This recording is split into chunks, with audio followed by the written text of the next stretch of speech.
boys and girls, Mrs. Heels here with another art lesson for you. Today we're going to read a book by an artist that I love. Her name is Jan Brett. She's an artist or an illustrator of books. She makes the pictures in books, and she also writes stories too, so she can do both. She's very talented. And this is a story that you may have heard before. So let's hear Jan Brett's The Mitten. The Mitten by Jan Brett. A Ukrainian folktale, adapted and illustrated by Jan Brett.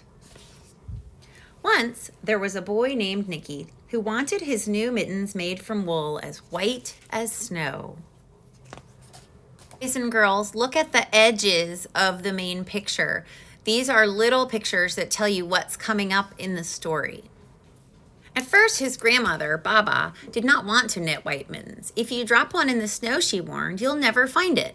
But Nicky really wanted snow white mittens, and finally Baba made them. After she finished, she said, when you come home, first I will look to see if you are safe, and then I will look to see if you still have your snow white mittens. So off Nicky went, and it wasn't long until one of his new mittens dropped in the snow and was left behind.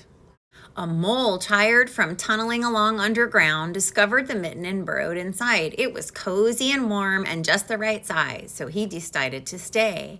And look what animal we're going to see next. It might be a bunny.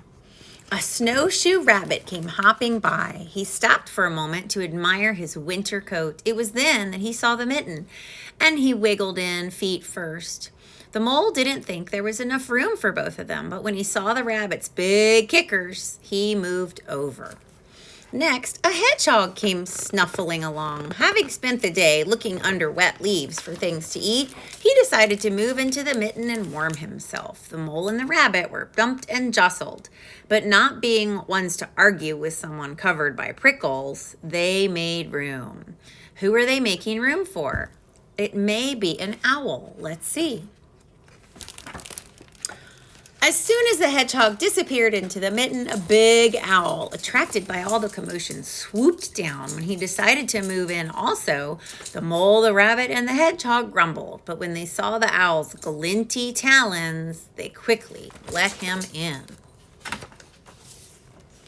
Up through the snow appeared a badger. He eyed the mitten and began to climb in. The mole, rabbit, hedgehog, and the owl were not pleased. There was no room left, but when they saw his diggers, they gave him the thumbs up.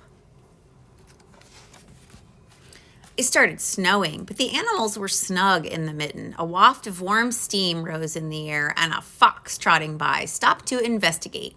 Just the sight of the cozy mitten made him feel drowsy. The fox poked his muzzle in. When the mole, rabbit, the hedgehog, the owl, and the badger saw his shiny teeth, they gave the fox lots of room. What animal do you think is going to try to squeeze in next? A great bear lumbered by. He spied the mitten all plumped up.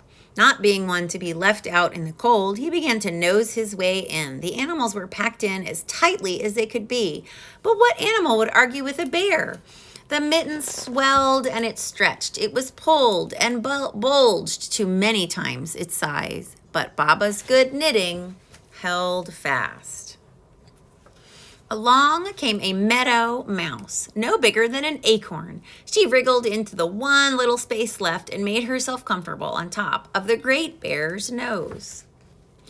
The bear, tickled by the mouse's whiskers, gave an enormous sneeze. Ah, ah, ah, chew! The force of the sneeze shot the mitten up into the sky and scattered the animals in all directions. On his way home from playing, Nicky saw a white shape in the distance. It was the lost mitten silhouetted against the blue sky.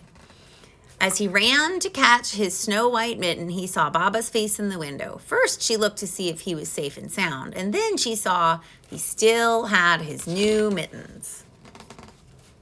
The end. Except Baba, you can tell, is wondering why one of the mittens is so stretched out. Our project today is to design our own mittens. So I'm going to show you how to draw 2 mittens, and I'm going to show you how to make patterns or repeating shapes or colors on those mittens. Now remember, gloves you put each finger into, but a mitten covers your whole hand, and then there's a place for your thumb. All right, boys and girls, supplies you're going to need today are a 12 by 18 piece of white paper. You need a pencil. You need some crayons or oil pastels, and you're going to need some watercolor paint and a water cup and a brush. Put your left hand down on the left side of your big white piece of paper and trace a round curve all the way around it. You don't want to trace each finger. You want to make a big round U shape around all of your finger because we're making mittens and not gloves. Then you want to flip your hand over so your thumbs almost touch, and you want to trace around your hand going the opposite direction. Trace around all of your fingers and then your thumb so you make a big mitten shape. You should have 2 mitten shapes on your white piece of paper. With a light color pastel or crayon, so like yellow, pink, light aqua, lime green, any light color, you want to make some patterns on your mittens. You want to try to put the same pattern on each mitten if you can. So here I have zigzag patterns in yellow and turquoise straight lines, and then I have yellow wavy lines. And I'm trying to stay in my lines that I made of my mitten. And then I'm going to do 2 lines. So my pattern is not repeating, it's changing, but it's the same on each mitten. Now I'm going to do some circles under my 2 lines. Some smaller circles underneath those where my wrist would be in my mitten. And then I have some space up here at the top. So I'm going to come back above my zigzag and do 2 lines with some lines going the other direction, up and down or vertical in there. Now I'm going to get my watercolor paints wet. The colors that I want to use, I'm going to get wet with just clear water. And then I'll be able to dip, once they sit there and get kind of just juicy and wet, Miss Hales calls them, then you'll be able to take paint from there and put on your mittens. So clear water on whatever watercolor, paint color you want to use. I think I'm just going to use an orangish red color for my mittens, and I want both of my mittens to be the same color. Remember, when you're painting with watercolor, if your paint is still wet on your paper, it will bleed into or blend into whatever other color you put down there. So that's why I want to paint my mittens just one solid orangey color. Now, there is wax in oil pastels and crayons. So that's going to push away or repel the water where you have your oil pastel or crayon marks or patterns.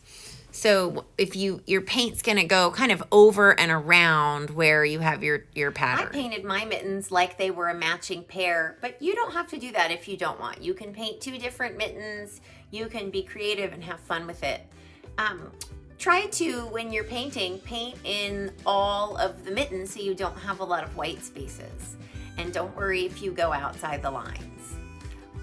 Have fun painting and designing your mittens, boys and girls, and I'll see you next time.